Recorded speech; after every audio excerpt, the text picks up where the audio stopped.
What is the best thing about America? So the best thing about the US is not McDonald's, is not Coca-Cola, is not NASCAR. The best thing is the fact every nationality can come to this new territory and create their life. It's all of the tribes in one place. But the problem I see now is this travel ban. I am not for people running the border illegally. I'm not saying that should happen at all.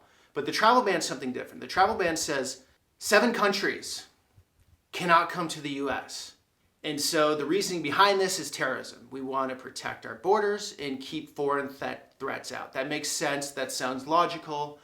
The problem is it's not so logical if we want to look at objective numbers. So the biggest country being affected by this as far as sheer numbers is Iran. And how many Iranians have committed terrorism attacks in the US this century? 0. Okay? September 11th happened. Who were those behind September 11th? Primarily Saudis. Who is not on the travel ban? Saudis. Okay? And I don't believe Saudis or anyone should actually be on the travel ban. But what I'm saying is, if the logic is keep terrorists out, the ones that have caused the most harm are not from the countries that are blocked.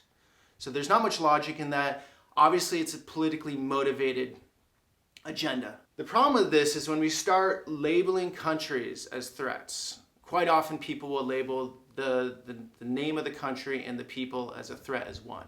And when you label a country as Iran as terrorists, then none of these people have created any terrorist attacks on US soil. When you outcast them like that, you lose what is exceptional about the US.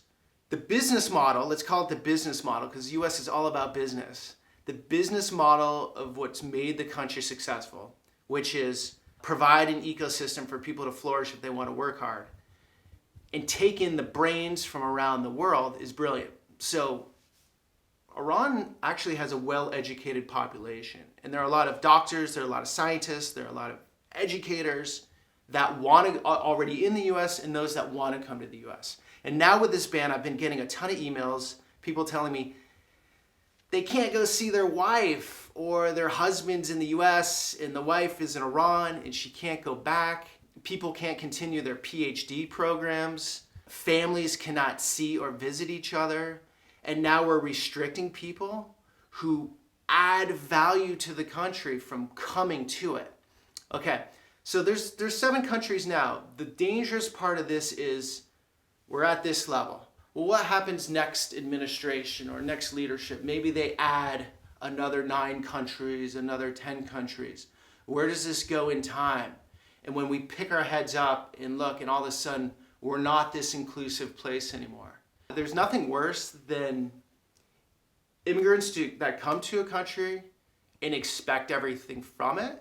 It's the equivalent of someone coming into your home with muddy boots and putting their feet up on your couch.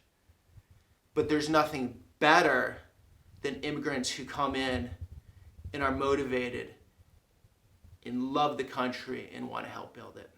So I don't have all the answers here. I don't have a simple solution. I just think what currently is going on is wrong. It's against what America is about. And there's also not that much online. The reason I'm making this is because there actually wasn't that much online about the issue. Do your research. There's been a ton of misinformation, a ton of fear-based information coming at you. Don't just listen to me. Don't just listen to the president. Don't just listen to the news networks. Actually do objective research and see what is really statistically happening behind the scenes. Because if you look at this situation, again, 0 Iranians have committed a terrorism attack on US soil this century. So why are they labeled as a threat to Americans? Well, politics and people are 2 different things.